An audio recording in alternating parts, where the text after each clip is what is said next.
அன்பும் பண்பும் பாசமும் நேசமும் நிறைந்த நட்புகளுக்கும் உறவுகளுக்கும் என் இனிய காலை வணக்கம்.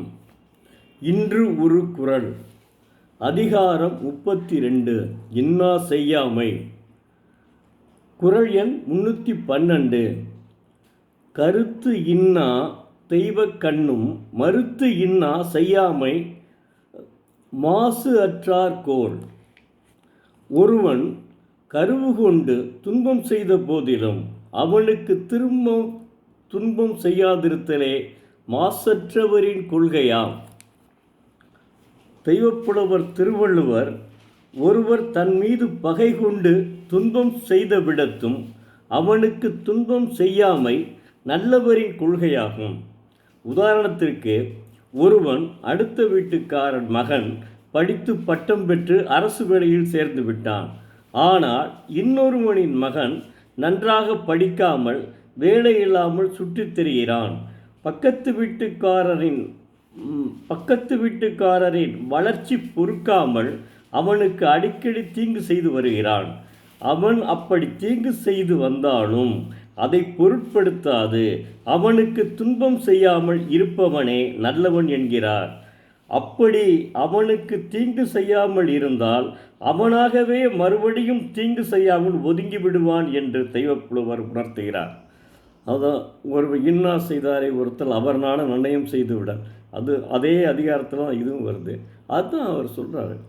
அவன் துன்பம் செய்தால் கூட நீ பாட்டு கண்டுக்கிறாமல் போயிட்டீன்னா அவன் அப்படியே போயிடுவான், ஒன்றும் செய்ய மறுபடியும் வருவான். இல்லைன்னா நமக்கு துன்பம் தான், கடைசி வரையும் நோய்வாய்ப்பட்டு இறக்க வேண்டிய நிலைமைலாம் ஏற்படும். அதனால தான் தெய்வப்புலவர் இவ்வளோ அருமையாக ஒரு அறிவுரை கூறியிருக்கிறார். அதற்கடுத்து நான் நூலை பற்றி மறுபடியும் நான் இன்று உங்களுக்கு சொல்ல வேண்டும். காரணம், அதாவது ஒரு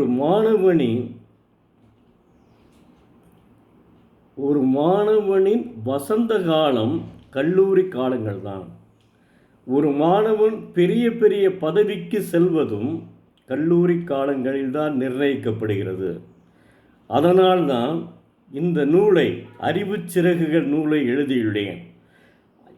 அந்த அறிவு சிறகுகளின் நூலுமே 1.25 அடியிலே தெய்வப்புலவர் திருவள்ளுவர் சொல்ல குறளில் 178 பக்கங்கள் எழுதியுள்ளேன். கேடில் விழிச்செல்வம் கல்வி ஒருவருக்கு மாடல்ல மற்றையவை. இதனுடைய பொருள் என்னவென்றால், கல்வி மட்டும்தான் அழியாத சொத்து, மற்ற எல்லா செல்வங்களும் அழியக்கூடிய சொத்து செல்வம் என்று சொல்லுகிறார். அதனை வைத்துதான் இவன் ஒரு கிராமத்திலே மேல்நிலை பள்ளியிலே படித்து எந்த நிலைக்கு உயர்ந்தான் என்பதை நீங்கள் படித்து பார்த்தால் தெரியும். அதற்கு பிறகு அவன் அதே ஊரிலே மிகப்பெரிய செல்வந்தர் ஒருத்தர் இருக்கிறார். மிகப்பெரிய செல்வந்தர், அதாவது அந்த ஊரினுடைய பாதி சொத்துக்கள் அவருடையது. அவருக்கு அந்த அந்த செல்வந்தரினுடைய மகனுக்கு பெண் கொடுக்க மறுக்கிறார்கள். பாருங்க, ஒரு விளிம்பு நிலை விவசாயினுடைய மகன் ஒருவன், இன்னொருத்தருடைய மகள், இருவரும் அந்த மேல்நிலைப் பள்ளியிலே படித்து வாழ்க்கையிலே எந்த நிலைக்கு போனார்கள் என்பதை நீங்கள் புத்தகத்தை படித்து பார்த்தால்தான் தெரியும். நானாக சொல்லக்கூடாது. அதுக்கப்புறம் அதுக்கு தான் கேடில் விழிச்செல்வம் கல்வி ஒருவருக்கு மாடல்ல மற்றையவை. அவர் அவ்வளோ பெரிய செல்வந்தர், ஊரில் அவரை பார்த்தா எல்லாரும் பேரும் அடங்குவாங்க, அந்த அளவுக்கு உள்ள செல்வந்தர். ஆனால் அவர் மகனுக்கு எஸ்எஸ்எல்சி வரையும் தான் அவன் படிச்சிருந்தான். அவனுக்கு பெண் கொடுக்க மறுக்கிறார்கள். மிகப்பெரிய செல்வந்தருக்கு பெண் கொடுக்க மறுக்கிறார்கள். அதனைத்தான் இதில் கோடிட்டு காட்டியுள்ளேன் இந்த புத்தகத்தில். இந்த 1.25 வரியிலே உள்ள ஒரு குறளுக்கு 178 பக்கங்கள் அடங்கிய அறிவு சிறகுகள் எழுதியுள்ளேன். தயவு செய்து மாணவ செல்வங்கள் இந்த புத்தகத்தை அது கல்லூரி மாணவர்கள் இந்த புத்தகத்தை கண்டிப்பாக படியுங்கள். ஏன்னா நீங்கள் இப்போ தான் கல்லூரியில் தடம் எடுத்து வைக்கிறீர்கள் என்று வைத்து கொள்ளுங்கள். அப்போ கல்லூரியிலே நாம் தடம் பதித்து பெரிய பதவியில் வர வேண்டும் என்ற உந்துதல் இந்த புத்தகத்தை படித்தால் ஏற்படும். ஏன் இதற்கு அடிக்கடி சொல்கிறேன்னா, மாணவர்களுடைய நலனுக்காகவே இந்த புத்தகம் எழுதியுள்ளேன். அதனால்தான் இதனை வலியுறுத்துகிறேன்.